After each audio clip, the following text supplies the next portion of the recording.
নমস্কার বন্ধুরা, অনুভা রান্নাঘরে সবাইকে স্বাগত জানাচ্ছি। বন্ধুরা, আজকে আমি সম্পূর্ণ নতুনভাবে কাঁচা আমের একটি দুর্দান্ত রেসিপি তৈরি করে দেখাবো। আর আশা করছি আমার আজকের এই রেসিপিটি দেখে আপনাদের খুব ভালো লাগবে। আর এই রেসিপিটি একবার বানিয়ে কিন্তু আপনারা বছর জুড়ে সংরক্ষণ করে খেতে পারবেন।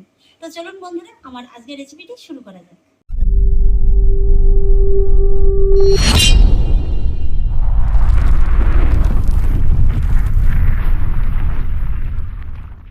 এই যে বন্ধুরা দেখুন, আজকের এই রেসিপিটির জন্য আমি এখানে নিয়েছি 5টি কাঁচা আম, ওজন হিসেবে 700 গ্রাম। আর এই আমগুলোকে কিন্তু আমি আগেই ভালো করে ধুয়ে নিয়েছি। এবার আমি সবার প্রথমে এই আমগুলোতে একটু কাট লাগিয়ে নেব। আর সেই জন্য আমের যেই বোটের অংশটা আছে এটাকে কিন্তু একটু কেটে বাদ দিয়ে দিতে হবে। বোটের অংশটা আমি বাদ দিয়ে দিয়েছি। আর এবার দেখুন, একটা ছুরির সাহায্যে এইভাবে আমি আমের গায়ে একটু কাট লাগিয়ে নেব। এই কাট লাগানোটা কিন্তু খুবই সহজ। এই যে দেখুন, এইভাবে একটু কাট লাগিয়ে নিলে আমটা কিন্তু খুব তাড়াতাড়ি সেদ্ধ হয়ে যায়। এই যে আমি এইভাবে কাট লাগিয়ে নিয়েছি। আপনারা যদি একটু দেখার সৌন্দর্যের জন্য কাট লাগিয়ে নিতে চান, সেক্ষেত্রে এইভাবে এই যেখান থেকে আপনারা কাটটা লাগিয়ে নিয়েছেন তার পাশ থেকেই আবার একটু এইভাবে ছুরির সাহায্যে কাট লাগিয়ে নেবেন। এটা কিন্তু খুবই সহজ। এই যে দেখুন, এতে আর কিছুই না, দেখতে একটু সুন্দর লাগে। এই যে দেখুন বন্ধুরা, কত সহজেই কিন্তু ডিজাইনটা তৈরি হয়ে গেল। তবে আমি আজকে এইভাবে ডিজাইন করব না, এইভাবে শুধু নর্মাল কাটটা লাগিয়ে নেব। আর এইভাবেই আমি সবকটি আমি একই রকম ভাবে কাট লাগিয়ে নেব। আমগুলো সব আমি একই রকম ভাবে কাট লাগিয়ে নিয়েছি। আর এবার আমি দেখুন একটা প্রেসার কুকার নিয়েছি। এই প্রেসার কুকারের ভিতরেই আমগুলোকে দিয়ে দেব। তারপরে এই আমের ভিতরে দিয়ে দেব 1 কাপের মতো জল।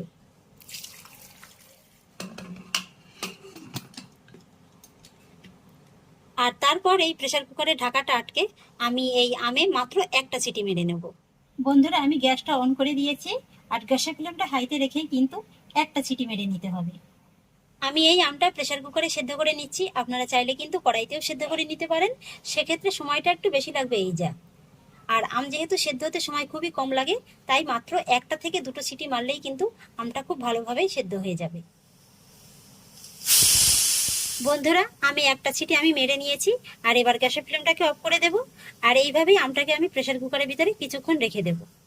কিছুক্ষণ রেখে দেওয়ার পরে এর ভিতরে যে বাষ্পটা ছিল সেটা কিন্তু নিজের থেকেই খুব ভালোভাবে বেরিয়ে গেছে। আর এবার আমি প্রেসার কুকারটাকে খুলে নেব। এই যে দেখুন বন্ধুরা, আমগুলো কিন্তু খুব সুন্দরভাবে সেদ্ধ হয়ে গেছে। আর কালারটাও দেখুন বন্ধুরা, একদম চেঞ্জ হয়ে গেছে। এবার আমি এই জল থেকে আমগুলোকে সব তুলে নেব।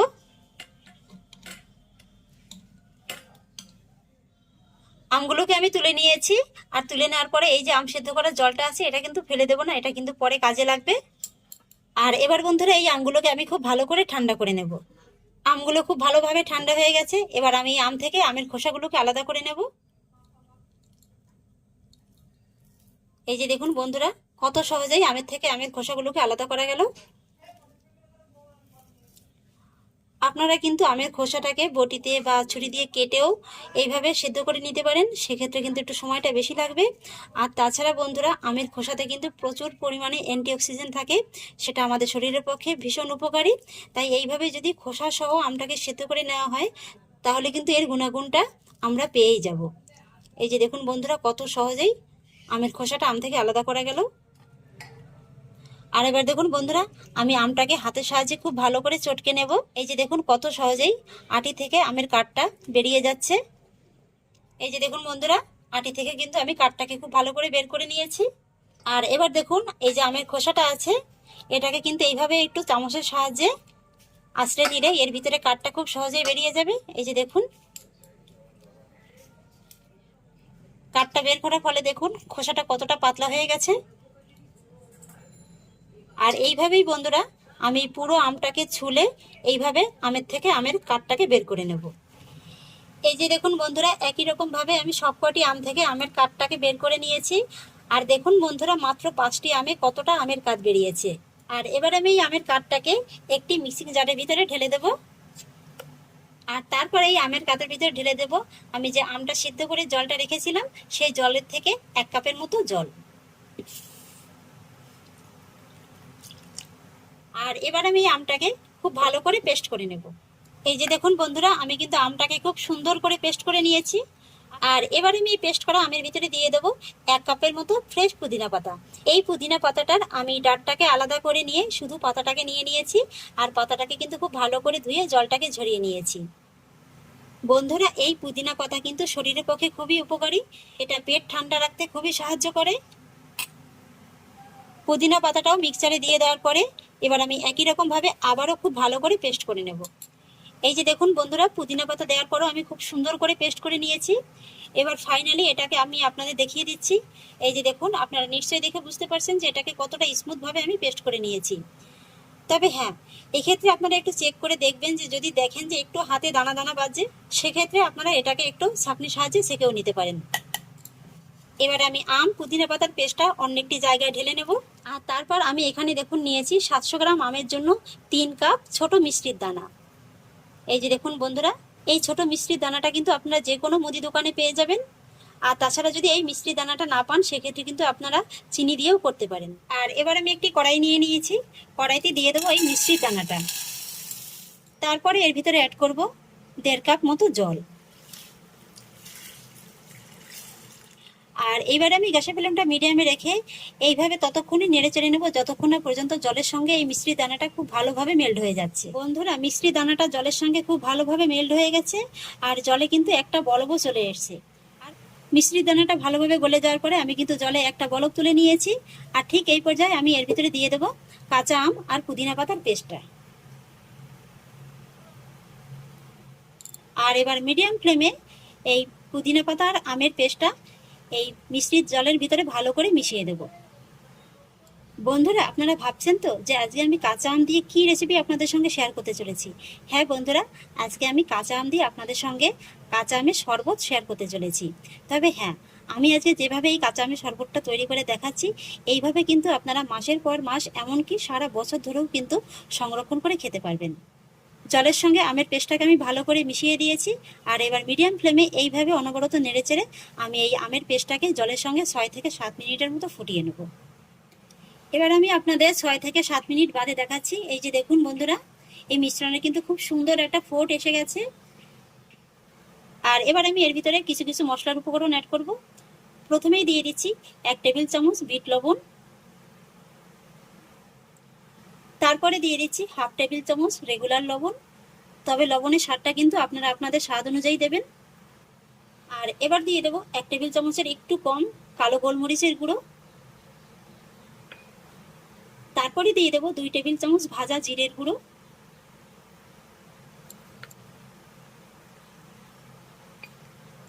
এবার আমি মশলার উপকরণগুলোকে এর সঙ্গে ভালো করে একবার মিশিয়ে দেব।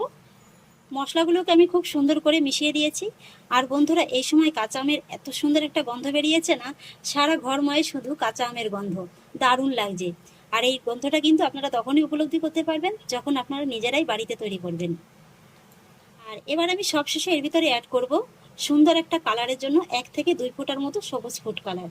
এটা কিন্তু সম্পূর্ণই অপশনাল, এটাতে কিন্তু স্বাদের কোনো পরিবর্তন হবে না, জাস্ট একটু দেখার সৌন্দর্যের জন্য আমি এখানে কালারটা ব্যবহার করছি। এটা যদি হাতের কাছে না থাকে, না দিলে কোনো অসুবিধা নেই। এবার ফুড কালারটাও আমি ভালো করে একবার মিশিয়ে দেব। আমি ফুড কালারটাকেও ভালো করে মিশিয়ে দিয়েছি। আর এবার দেখুন বন্ধুরা, এর কালারটা জাস্ট অসাধারণ লাগছে। আর কালারটা এইভাবে ভালো করে মিশিয়ে দেওয়ার পরেও আমি কিন্তু এবার আবারও 1 থেকে 2 মিনিটের মতো এইভাবে মিডিয়াম টু লো ফ্লেমে ফুটিয়ে নেব। 2-1 মিনিট বাদে এবার আমি আপনাদের ফাইনালি এটাকে দেখিয়ে দিচ্ছি। এটা কিন্তু বন্ধুরা কোনো একটার বিশিষ্ট শিরা হবে না, এইভাবে একটু খুন্তিতে তুলে দেখবেন। এই যে দেখুন বন্ধুরা, আমি একটা আঙুলের সাহায্যে আপনাদের দেখিয়ে দিচ্ছি। এই যে দেখুন, হালকা একটু চটচটে ভাব আসবে যখনই, তখনই বুঝবেন যে এটা কিন্তু তৈরি হয়ে গেছে। এই যে দেখুন। আর এবার আমি গ্যাসের ফ্লেমটাকে অফ করে দেব। আর তারপর জাস্ট একটু ঠান্ডা হলে আমি এর ভিতরে অ্যাড করব একটা পাতিলেবুর রস। এই পাতিলেবুর রসটা দিলে কিন্তু বন্ধুরা এই শরবতটা খেতে দারুণ লাগে, দারুণ একটা খাট্টা মিঠা স্বাদ আসে। পাতিলেবুর রসটাও আমি ভালো করে একবার মিশিয়ে দেবো। পাতিলেবুর রসটাও খুব ভালো করে মেশানো হয়ে গেছে। আর এবার আমি এটাকে এইভাবে রেখেই খুব ভালো করে ঠান্ডা করে নেব। বন্ধুরা, এটা কিন্তু খুব ভালোভাবেই ঠান্ডা হয়ে গেছে, এই যে দেখুন। আর ঠান্ডা হয়ে যাওয়ার পরে এটা কিন্তু আরেকটু ঘন হয়ে গেছে, এই যে আপনারা নিশ্চয়ই দেখে বুঝতে পারছেন। এবার বন্ধুরা আমি যে শরবতের মিশ্রণটা তৈরি করে রেখেছি সেটা তো আপনারা দেখতেই পেয়েছেন ভালোভাবে ঠান্ডা হয়ে গেছে। আর এবার আমি এই মিশ্রণ থেকে অল্প কিছু নিয়ে দুটো সার্ভিং গ্লাসে আপনাদের শরবতটা সার্ভ করে দেখিয়ে দিচ্ছি। গ্লাসে দিয়ে দিচ্ছি 4 টুকরো বরফ। বন্ধুরা আমি আপনাদের আগেও বলেছি এইভাবে বেশি করে শরবত বানিয়ে সারা বছরের জন্য সংরক্ষণ করে রাখতে পারবেন। তবে হ্যাঁ, সেটা কিন্তু যে কোনো একটা কাচের জারের ভিতরেই কিন্তু সংরক্ষণ করে রাখতে হবে। কাচের জারটাকে ভালো করে পরিষ্কার করে মুছে তার ভিতরে আপনারা এটাকে রেখে নর্মাল ফ্রিজে 1 বছরের মতো কিন্তু সংরক্ষণ করে রাখতে পারবেন। আর ফ্রিজে যদি না রাখতে চান তাহলে কাচের জারের ভিতরেই বাইরে রাখলে 3 থেকে 4 মাসের মতো সংরক্ষণ করে খেতে পারবেন। বরফের টুকরো দিয়ে দেওয়ার পরে এবার আমি দুটো গ্লাসেই দিয়ে দিচ্ছি 2 হাতা পরিমাণে এই মিশ্রণটা। তারপরে দিয়ে দেবো ঠান্ডা জল।